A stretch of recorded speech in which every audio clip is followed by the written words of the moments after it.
रहे हैं solid state. Last period में हमने देखा types of solids, that is the crystalline solid and amorphous solid. उसके बाद हमने देखा टाइप्स ऑफ क्रिस्टलाइन सॉलिड्स।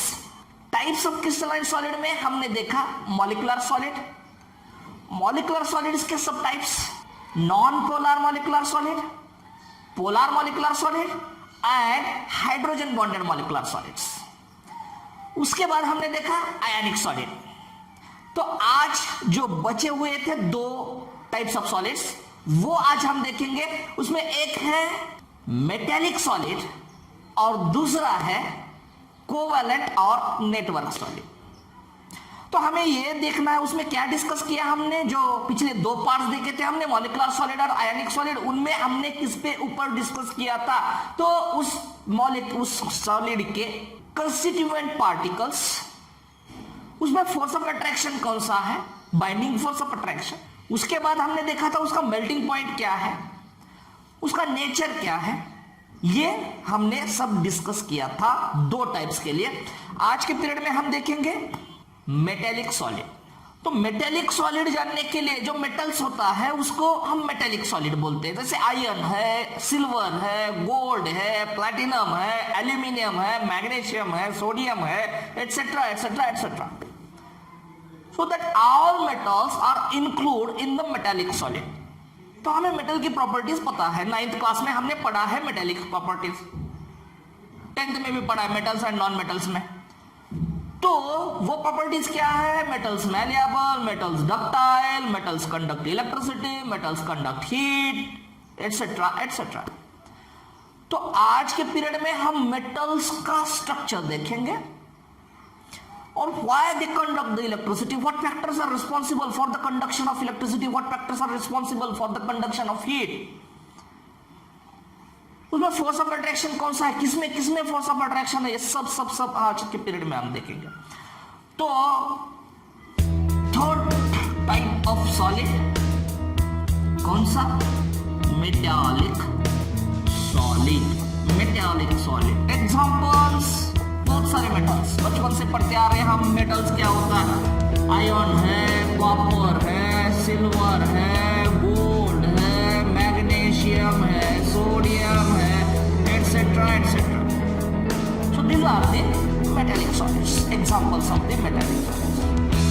अब कंस्टिट्यूएंट पार्टिकल्स इसमें क्या है, तो स्ट्रक्चर देखेंगे हम कंस्टिट्यूएंट पार्टिकल्स के लिए। तो ये मेटल का एक प्लेट बना रहे हैं हम, मेटल का प्लेट बना रहे हैं यहाँ पे। तो ये मेटल प्लेट है, अब इसके अंदर घुसना है हमें, प्लेट के अंदर जाना है, तभी तो हमें स्ट्रक्चर पता चलेगा। बाहर स्ट्रक्चर दिखाई दे रहा है, मेटल की प्लेट है, ये मेटल की प्लेट है, ये मेटल की प्लेट है जो बोर्ड की है। तो उसके अंदर घुसेंगे हम, बोर्ड के अंदर नहीं, मेटल के अंदर, उसके स्ट्रक्चर के अंदर घुसेंगे। तो इसमें क्या है, इसमें है पॉजिटिवली चार्ज्ड आयंस, जैसे Fe2+ होगा, Cu2+ होगा, Ag+ होगा, Au3+ होगा, Mg2+ होगा, Na+ होगा, depends on the valency of that metal. तो ये प्लस चार्ज और ये लॉस किया हुआ इलेक्ट्रॉन, एटलीस्ट 1 इलेक्ट्रॉन, कम से कम 1 इलेक्ट्रॉन लॉस करता ही है metal. Depends on it's valency, 2 होंगे, 3 होंगे। तो यहाँ पे ये पॉजिटिव चार्ज दिखाया हमने, ये इलेक्ट्रॉन्स, फिर ये पॉजिटिव चार्ज, ये इलेक्ट्रॉन, फिर ये पॉजिटिव चार्ज, ये इलेक्ट्रॉन, ये पॉजिटिव चार्ज, ये electron, positive charge, electron, positive charge, electron, positive charge, electron, positive charge, ये electron, positive charge, electron, electron, electron, electron. This is the sea of electron. This model is called as sea of electron. Sea मतलब समुद्र। तो sea of electron, ये किसका model है, metal का model है।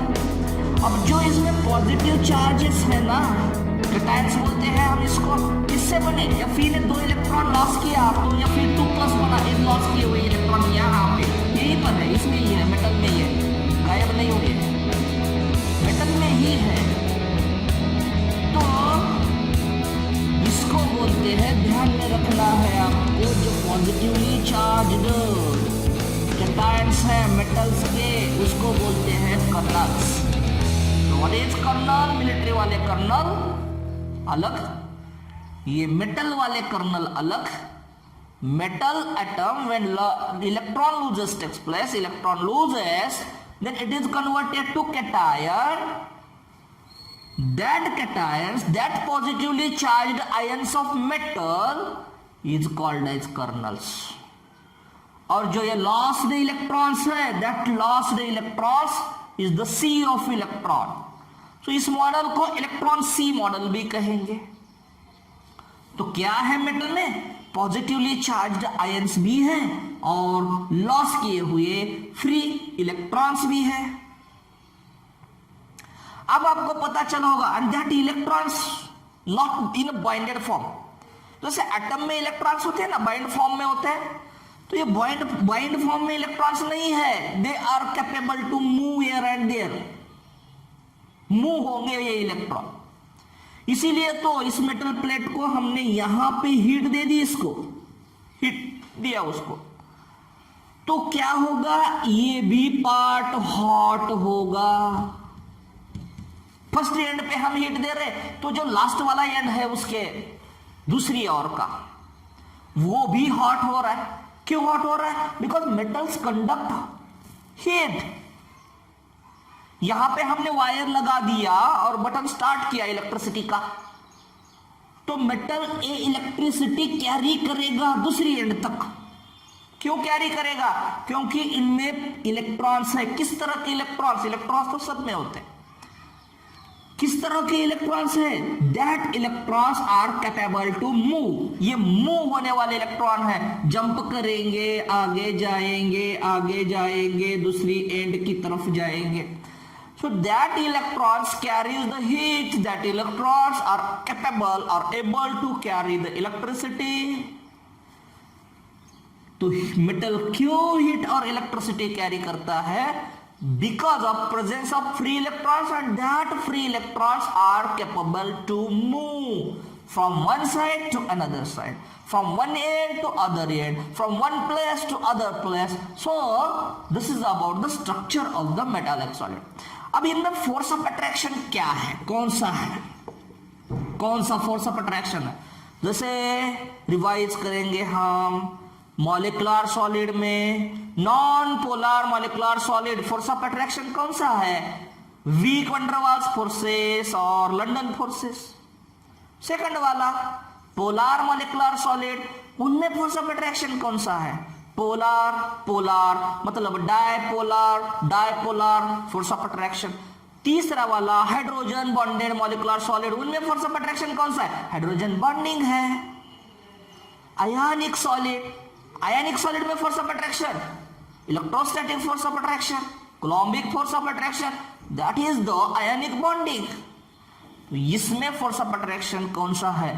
तो इस पॉजिटिव चार्ज्ड कैटायंस में और इन इलेक्ट्रॉन्स में फोर्स ऑफ अट्रैक्शन है। ये पॉजिटिव चार्ज है, ये नेगेटिव चार्ज है। So the force of attraction between, किसमें है फोर्स ऑफ अट्रैक्शन? कर्नल्स में है फोर्स ऑफ अट्रैक्शन। फिर किसमें है? फ्री इलेक्ट्रॉन्स में है फोर्स ऑफ अट्रैक्शन। तो इन दोनों में जो भी फोर्स ऑफ अट्रैक्शन है उसी को कहेंगे मेटालिक बॉन्डिंग। तो इनमें कौन सी बॉन्डिंग है? किनमें? मेटालिक सॉलिड में। किस प्रकार की बॉन्डिंग है? मेटालिक बॉन्डिंग है। इसको हम कहेंगे मेटालिक बॉन्डिंग। किसको? The force of attraction between positively charged colonel's and the electrons, that force of attraction, that binding force is called as the metallic bonding. That bond is called as the metallic bonding. Which one is the stronger than ionic bond, covalent bond? इसीलिए तो metals का melting point क्या होता है? क्या है इसका? Metallic bonding या metallic force of attraction. Metallic bonding is stronger than covalent bonding, और आयनिक बॉन्डिंग इससे भी स्ट्रॉन्गर होता है। क्या? Metallic bonding. इसीलिए इसका मेल्टिंग पॉइंट क्या होगा? किसका? मेटालिक सॉलिड का मेल्टिंग पॉइंट क्या होगा? इसका मेल्टिंग पॉइंट होगा high. Why? Because stronger force of attraction. Which force of attraction? Metallic bonding is there. Metallic bonding in is present in between positively charged kernels and free electrons, and that bonding is called as metallic bonding, which is stronger than ionic bonding and covalent bonding. So melting point is high. तो क्या देखा हमने metallic solid में? Examples जो metals है उनमें क्या है? कर्नल्स है, फ्री इलेक्ट्रॉन्स है। कर्नल्स में और फ्री इलेक्ट्रॉन्स में फोर्स है, उसको कहेंगे मेटेलिक बॉन्डिंग। वो स्ट्रांग है इसलिए उसका मेल्टिंग पॉइंट ज्यादा है। पॉजिटिवली चार्ज्ड आयंस के मेटल्स के क्या कहेंगे? कर्नल्स कहेंगे। इसको क्या कहेंगे? सी ऑफ इलेक्ट्रॉन या इलेक्ट्रॉन सी मॉडल भी कहेंगे। ये क्यों इलेक्ट्रिसिटी कंडक्ट करता है? क्योंकि electrons are able to move हो सकते हैं इलेक्ट्रॉन, वन प्लस से अनदर प्लस, इसलिए मेटल क्या है? मेटल इलेक्ट्रिसिटी या हीट को कंडक्ट करेगा। और कई सारे प्रॉपर्टीज हैं मेटल्स के। Metals are malleable, metals are malleable, metals are ductile. 11th class 9th class से पढ़ते आ रहे हम। मैलिएबल मतलब क्या है, डक्टाइल मतलब क्या? हमेशा कंफ्यूज होता है। शीट्स और वायर्स का तो पता है कि metals can be drawn into wires, metal can be converted into sheets, they can spread, and due to that they having a malleability, ductility। लेकिन ये पता नहीं होता है कि malleable मतलब एक्चुअल क्या, ductility मतलब एक्चुअल क्या। तो क्यों कंफ्यूज होता है? तो आपको कैसे ध्यान में रखना है? MS धोनी है ना, MS धोनी, तो MS ये ध्यान में रखना है आपको। तो M मतलब malleable, S मतलब sheets, M मतलब malleable, S मतलब sheets। So metals are malleable मतलब they can converted into sheets, they can spread into sheets। अब हमने आयनिक सॉलिड में ये पढ़ा था कि ionic solids are hard but brittle. वो हार्ड है क्योंकि there is a force of attraction between oppositely charged ions, positive negative, positive negative, there is a force of attraction. But they can brittle, break होंगे। जैसे हमने उसके ऊपर थोड़ा सा प्रेशर अप्लाई किया, जैसे साल्ट का क्रिस्टल लिया और उसके ऊपर थोड़ा सा प्रेशर अप्लाई किया, वो कट हो जाएगा, ब्रेक हो जाएगा। क्यों? क्योंकि देखा था हमने आयनिक सॉलिड में क्या हो रहा था, पॉजिटिव निगेटिव। जब positive negative positive negative positive negative इस तरह से अरेंज है कोई भी आयनिक सॉलिड। अब जब हम उसके ऊपर प्रेशर अप्लाई करेंगे तो होगा क्या, पॉजिटिव के सामने पॉजिटिव, एक लेयर के बाद एक लेयर के बाद पॉजिटिव के बाद पॉजिटिव, निगेटिव के बाद निगेटिव, ऐसा आएगा। और there is a force of repulsion increases, there is a force of repulsion dominants on the attraction. और जहां पे रिपल्शन डोमिनेंट होगा वहीं से वो आयनिक क्रिस्टल ब्रेक होगा। लेकिन इसमें मेटल को हमने थोड़ा सा प्रेशर अप्लाई किया मेटल के ऊपर, वो टूटता है क्या, वो ब्रेक होता है क्या? मेटल नहीं ब्रेक होता है। क्यों? क्योंकि ये भी टफ है, नो डाउट। लेकिन जैसे आयनिक सॉलिड में होता है उस प्रकार का यहाँ पे जब शियर फोर्स अप्लाई करते हैं हम, जब इसके ऊपर प्रेशर अप्लाई करते हैं तब ये शीट्स में कन्वर्ट होगा, बढ़ता जाएगा, स्प्रेड होता जाएगा, स्प्रेड होता जाएगा, लेकिन टूटेगा नहीं। क्यों नहीं टूटता? क्योंकि पॉजिटिव चार्ज के सामने यहां से समझो ब्रेक कर दिया इसको, तो इसके बीचों बीच इलेक्ट्रॉन्स है और इसके भी बीचों बीच इलेक्ट्रॉन्स है, पॉजिटिव इलेक्ट्रॉन्स फिर पॉजिटिव, फिर इलेक्ट्रॉन्स फिर पॉजिटिव। तो ये पॉजिटिव के सामने पॉजिटिव कभी नहीं आएगा, इसीलिए ये ब्रेक नहीं होता है by applying the shear force. लेकिन क्या होगा, स्प्रेड होगा। क्यों? क्योंकि हम हैमरिंग कर रहे हैं उसके ऊपर, हम उसके ऊपर प्रेशर अप्लाई कर रहे हैं, तो उसी कारण वो क्या होगा, स्प्रेड होगा, टूटेगा नहीं। लेकिन एक लिमिट के बाद वो भी टूटेगा। आप सोचेंगे कि टूटेगा नहीं, तो कब तक नहीं टूटेगा? टूट सकता है, लेकिन एक लिमिट के बाद आसानी से। जैसे आयनिक क्रिस्टल टूट जाएगा क्योंकि पॉजिटिव के सामने पॉजिटिव, निगेटिव के सामने निगेटिव आएगा, उसी प्रकार का यहाँ पे नहीं होता है क्योंकि पॉजिटिव के सामने पॉजिटिव नहीं आएगा, बीच में कई सारे इलेक्ट्रॉन्स हैं, तो ये टूटेगा। अब मैलिएबल मतलब शीट्स हुआ। डक्टाइल मतलब क्या है? डक्टाइल मतलब वायर्स, वायर्स मतलब वायर में कन्वर्ट होता है कौन, मेटल। आपको पता है गोल्ड की डक्टिलिटी बहुत ज्यादा होती है, मतलब 1 ग्राम गोल्ड से 2 किलोमीटर की वायर निकाली जा सकती है पतली सी। तो 1 gram gold can be converted into 2 kilometre wires. So metals having the more ductility, more malleability. Metal sonorous होते हैं। सोनोरस मतलब क्या? साउंड प्रोड्यूसर, मतलब हमारी बेल होती है कॉलेज की या क्लास की, जो बेल होती है दैट प्रोड्यूसेस द साउंड। अब ये भी साउंड है, ये भी साउंड है, लेकिन ये हाथ जो है ये मेटल्स नहीं है। मेटल्स के हाथ एक ही आदमी के हैं, सनी देओल के हैं, उसका वो बोलता है ना हाथ नहीं है हथौड़ा है, तो उसका हाथ जो है वो मेटल का बना हो। तो सोनोरस मतलब साउंड पर, किस प्रकार का sound? Ringing sound, not like this type of sound, ringing sound will produce, that is called as the sonorous. तो मेटल्स मैलेबल है, मेटल्स डक्टाइल है, मेटल्स सोनोरस है, मेटल्स लस्टेरियस है। लस्टेरियस मतलब क्या? लस्टेरियस मतलब they have the shining property, चमकने वाला। तो शाइनिंग प्रॉपर्टी है उसको लस्टेरियस बोलते हैं। फुल्स गोल्ड किसे बोलते हैं पता है? जो चमकता हो, जो हर चीज चमकने वाली सोना नहीं होती, हर चमकने वाली चीज सोना नहीं होती, उसको हम बोलते हैं फुल्स गोल्ड। तो वो होता है डिफेक्ट की वजह से। वो देखेंगे जब हम इसी चैप्टर में डिफेक्ट पढ़ेंगे तब देखेंगे कि फुल्स गोल्ड क्या होता है और ये क्यों कहा जाता है कि हर चमकने वाली चीज सोना नहीं होती अकॉर्डिंग टू केमिस्ट्री।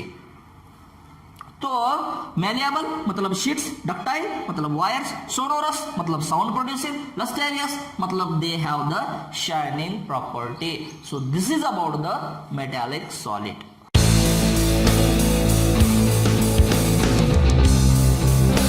अब सॉलिड का फोर्थ टाइप है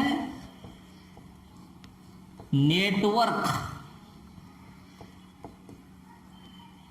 नेटवर्क और कोवैलेंट सॉलिड। अब इसके एग्जांपल्स बताता हूं मैं आपको, आप समझ जाएंगे कि कोवैलेंट सॉलिड क्या होता है। एग्जांपल्स है इसके, डायमंड है, ग्रेफाइट है। कुछ कुछ बातें याद आ रहे हैं आपको कि डायमंड और ग्रेफाइट क्या है? बकमिंस्टर फुलरिन है, बकमिंस्टर फुलरिन, ये सब हम 11th क्लास में पढ़े हैं। कौन सा? Diamond, graphite, buckminsterfullerene, carbon family में पढ़े। तो diamond, graphite, buckminsterfullerene, they are the allotropes of carbon. किसके एलोट्रोप्स है? ये कार्बन के एलोट्रोप्स है। जब डायमंड को जलाया हमने तो कन्वर्ट हुआ ये कार्बन डाइऑक्साइड गैस में। मतलब डायमंड में कार्बन है, ऑक्सीजन बाहर से है, मतलब एयर से oxygen, because oxygen is helpful in the firing, जलने में वो मदद करता है ऑक्सीजन। तो डायमंड को जलाया बना कार्बन डाइऑक्साइड, ग्रेफाइट को जलाया बना कार्बन डाइऑक्साइड, बकमिंस्टर फुलरिन को जलाया बना कार्बन डाइऑक्साइड, नैनो ट्यूब को जलाया बना कार्बन डाइऑक्साइड। मतलब they are the allotropes of carbon and in this allotropes contains only and only carbon.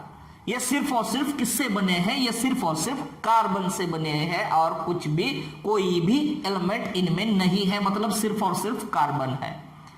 अब कार्बन कार्बन से किस तरह से अटैच होगा, कौन सा बॉन्ड तैयार करेगा? क्योंकि कार्बन की वैलेंसी कितनी है? 4 वैलेंसी है, तो ना तो ये 4 इलेक्ट्रॉन देगा ना 4 इलेक्ट्रॉन लेगा। तो बेटर वे ये क्या करेगा? शेयरिंग करेगा। तो कार्बन कौन से बॉन्ड तैयार करेगा? कार्बन तैयार करेगा कोवैलेंट बॉन्ड। तो इनमें फोर्स ऑफ अट्रैक्शन कौन सा है? इनमें फोर्स ऑफ अट्रैक्शन है कौन सा? Covalent bonding. इनमें फोर्स ऑफ अट्रैक्शन है कोवैलेंट बॉन्डिंग। अब कोवैलेंट बॉन्डिंग भी स्ट्रांग है। इसको अब नेटवर्क सॉलिड क्यों कहा जाता है? तो लास्ट ईयर तक, मतलब 2019 तक महाराष्ट्र स्टेट बोर्ड के सिलेबस में इसके साथ नेटवर्क और कोवैलेंट सॉलिड के साथ डायमंड, ग्रेफाइट और बकमिंस्टर फुलरिन डिटेल में था। इस साल स्टेट बोर्ड ने इसको हटा के सीबीएसई के सिलेबस में, एनसीईआरटी के बुक में ऑलरेडी ये ग्रुप कार्बन फैमिली में था। ऑलरेडी ये कार्बन फैमिली में था जो 11th में पढ़ा था हमने। लेकिन महास्टेट बोर्ड के सिलेबस में कब था? ये 11th में भी था और 12th के इस पॉइंट में भी था। नेटवर्क और कोवैलेंट सॉलिड इस साल से उसको हटाया गया है। तो अब हम सिर्फ क्या पढ़ेंगे? सिर्फ और सिर्फ नेटवर्क और कोवैलेंट सॉलिड के बाद। अब इसको नेटवर्क क्यों कहा जाता है? क्योंकि कार्बन की वैलेंसी होती है 4। तो ये कार्बन 4 कार्बन को अटैच होता है, 1 2 3 और ये 4। अब ये कार्बन 4 कार्बन से अटैच होगा, ये कार्बन 4 कार्बन से अटैच होगा, ये कार्बन 4 कार्बन से अटैच होगा। तो इस तरह से ये नेटवर्क बनाता है। इसीलिए तो diamond is the toughest substance in the world. Why? Because it form the 3 dimensional network structure. इसका स्ट्रक्चर कौन सा है? इसका स्ट्रक्चर है किसका? डायमंड का 3 डायमेंशनल नेटवर्क स्ट्रक्चर। इसीलिए तो diamond is the toughest substance in the world, ये कहा जाता है। तो diamond having 3 dimensional network structure. अब ग्राफाइट जो है ना, ग्राफाइट आपको ध्यान में रखना है, इसको रिवाइज भी हो जाएगा आपका। तो ग्राफाइट क्या है? ग्राफाइट 2 डायमेंशनल हेक्सागोनल लेयरी, मतलब जिसके लेयर्स है 2 डायमेंशनल हेक्सागोनल लेयरी स्ट्रक्चर है ग्राफाइट के, और डायमंड के 3 डायमेंशनल नेटवर्क स्ट्रक्चर है। ओके, तो why they are called as the network solid? Because they forms the network like structure, जो डायमंड में है network like structure। तो examples, force of attraction, covalent bonding. अब इनका मेल्टिंग पॉइंट भी high होता है, मेल्टिंग पॉइंट हाई होता है क्योंकि covalent bond is also strong bond. So covalent bonding और कोवालेंट सॉलिड और network solid having also possesses high melting point. अब आपको पता है diamond is the toughest substance in the world due to that it having a 3550 degree Celsius melting point, मतलब highest melting point. तो इनका covalent solid का melting point क्या होता है? हाई होता है। अब इनके कंस्टिट्यूएंट पार्टिकल्स क्या होंगे? तो इनके कंस्टिट्यूएंट पार्टिकल्स, ये किससे बना है? डायमंड कार्बन से बना है, ग्राफाइट कार्बन से बना है, बकमस्टर फ्लोराइड कार्बन से बना है। तो इनके कंस्टिट्यूएंट पार्टिकल्स सिर्फ और सिर्फ क्या होंगे? एटम्स होंगे। तो आपके सभी पॉइंट्स यहाँ पे क्लियर है। नेचर इनका हार्ड है, डायमंड हार्ड है लेकिन ग्राफाइट हार्ड नहीं है। ग्राफाइट थोड़ा सा हार्ड है लेकिन as compare to the diamond graphite soft है। Why? Because they have the 2 dimensional hexagonal layer structure. और थोड़ा सा हार्ड ग्राफाइट क्यों है? क्योंकि because of presence of covalent bonding. ध्यान में रखना है आपको, कोवालेंट बॉन्डिंग होने की वजह से ग्राफाइट हार्ड है, लेकिन 2 डायमेंशनल हेक्सागोनल लेयर स्ट्रक्चर की वजह से वो सॉफ्ट है। तो it is sufficient to hard, थोड़ा सा हार्ड है। अब डायमंड टफ है, टफेस्ट है, क्यों? क्योंकि it having the 3 dimensional network structure भी है, और दूसरी बात बॉन्डिंग कोवालेंट बॉन्डिंग भी है। तो इनके कंस्टिट्यूएंट पार्टिकल्स कोवालेंट सॉलिड के एटम्स हैं। Examples diamond, graphite, buckminster fluoride हैं। They are called as electrodes of carbon. Force of attraction covalent bonding है और ये हार्ड है, इसलिए इनका मेल्टिंग पॉइंट होता है हाई। तो इसी के साथ हमने यहाँ पे कवर किया है types of crystalline solids. Number 1 molecular solid, number 2 ionic solid, number 3 metallic solid and number 4 network और कोवालेंट सॉलिड। इनमें आपको ध्यान में रखना है कंस्टिट्यूएंट पार्टिकल्स, एक अलग से टेबल बनाना है। Constituent particles, force of attraction, examples, और इनका नेचर क्या होता है और मेल्टिंग पॉइंट क्या होता है। ये 5 पॉइंट्स आपको ध्यान में रखना है। इसी के साथ हमने यहाँ पे टाइप्स ऑफ क्रिस्टलाइन सॉलिड्स को कवर किया है। अब नेक्स्ट पीरियड में हम पढ़ेंगे, that is the very important, unit cell क्या होता है। फिर यूनिट सेल में उसके लैटिस पॉइंट्स कहेंगे उसको। तो लैटिस पॉइंट्स क्या है, क्रिस्टल लैटिस क्या है, यूनिट सेल क्या है, 1 डायमेंशनल अरेंजमेंट क्या है, 2 डायमेंशनल, 3 डायमेंशनल अरेंजमेंट क्या है, ये सब हम देखेंगे नेक्स्ट पीरियड में। तो तब तक के लिए खुश रहो, आराम करो, पढ़ाई करते रहो और चैनल को सब्सक्राइब करो। Thank you.